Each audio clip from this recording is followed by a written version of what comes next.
everybody, welcome back to the channel and thanks for tuning back in to another video. In this video, we're continuing the rebuild on our 383 cubic inch small block Chevy.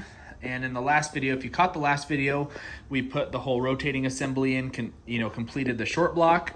And since then, I have gotten the heads on, torqued down, got the lifters put back in. Everything feels good there. And then just got the harmonic balancer and like the accessory pulleys and blower pulley put on.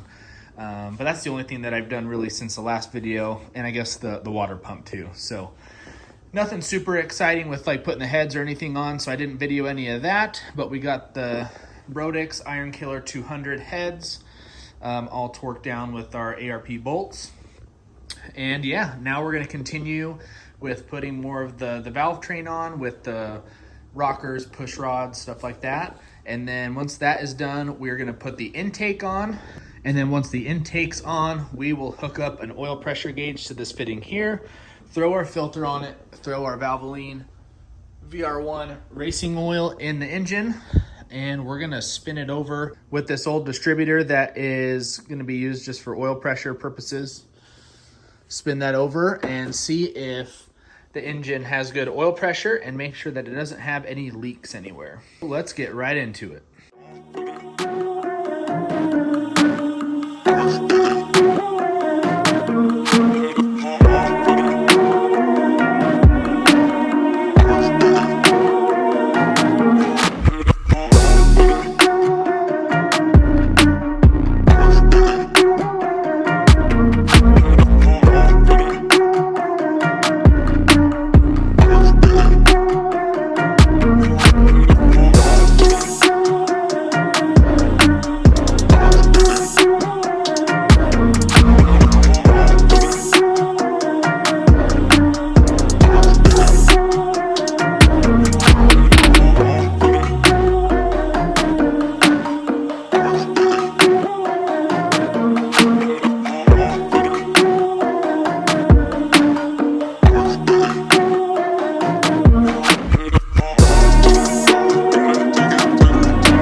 Got all the valve train stuff buttoned up, checked all the valves, got them set.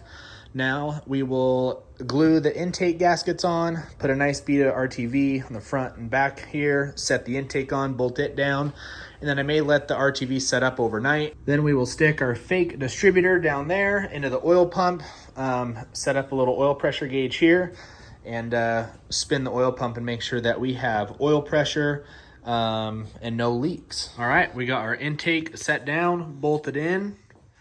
We're gonna let the RTV set up overnight. And then got this little temporary oil pressure gauge set up. So we're gonna let the RTV set up overnight, and then we'll stick the fake distributor in there, spin the oil pump tomorrow and see if we can build some oil pressure, and then we'll let it sit and see if we develop any leaks anywhere, but hopefully not. No leaks would mean that this thing is ready to go back in the car. All right, guys, we let all the RTV set up, cure overnight, got the oil filter on, got oil in the engine, and got the distributor dropped down in here, or the fake distributor, and this is dropped into the oil pump. Got the oil pressure gauge set up. So now what we're gonna do is just go ahead and spin this over with a drill, build some oil pressure. I'll put the camera on the oil pressure gauge here, make sure we're building oil pressure, and pray that there's no leaks. The little distributor tool was not working good, so I went and borrowed a priming tool that my buddy had.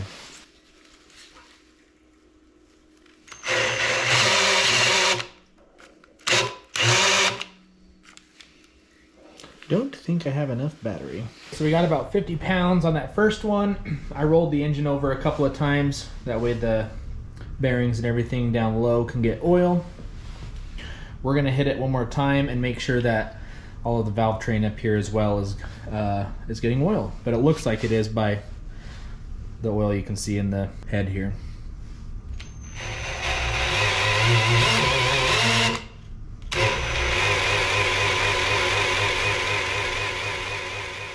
All right, we let the engine set for about another day. Did not develop any leaks or anything like that. So I think this thing is ready to put back in the car. And we're gonna move on to the next thing that's on our list. Another thing that is on the agenda is to service the supercharger. Based off of the hours that the engine has and calling the blower shop, they are not thinking that it needs to be restripped or anything like that yet. Everything still feels really good in there. But they did recommend changing the blower oil. So I got some oil here from Pengrade. Says it takes about 12 to 14 ounces, but I have a little ratio right cup here that measures in ounces. So I'm just gonna drain the supercharger into that, see how much comes out, fill it back up, and then the blower will be ready to go again. Okay, we got the oil changed in the blower, and after a couple hours of some elbow grease, got this thing all polished up. If you're looking for a supercharger, man, I really recommend checking out the blower shop here in Boise. Okay guys, so now that the engine and transmission are all done, they're ready to go back in the car. My dad was up here for Christmas, or my parents were up here for Christmas, and we looked over the car a little bit and decided that we're gonna hold off on throwing the transmission and the motor back in the car until we can work on the firewall and the tunnel a little bit. The firewall or the tunnel has never met up to the firewall totally perfect, at least how my dad and I would want it to. So if the engine were to ever catch on fire or anything like that, there's room for flames and stuff to be coming in the car, and we don't want that. So we're gonna end up taking the car to Elko, to my dad's shop, do some work on the firewall and the tunnel there before we end up throwing the engine and transmission back in. Luckily, there's plenty to do in the meantime. In the meantime, we will tackle the nice leak that both axle seals have. I've called Meziere already.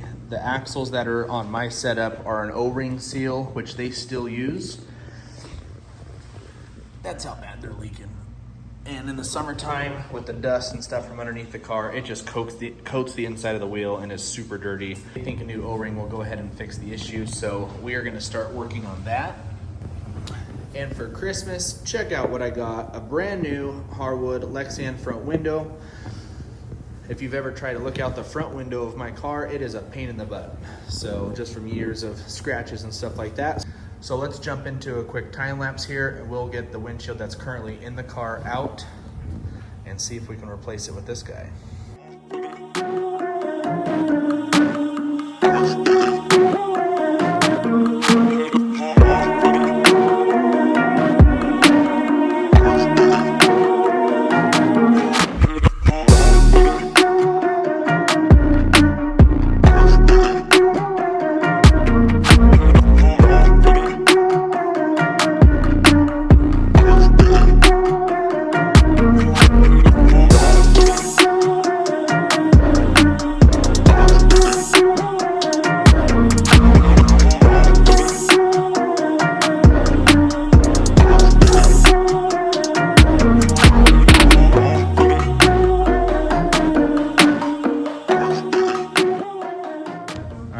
Front windshield is out, the Lexan is out.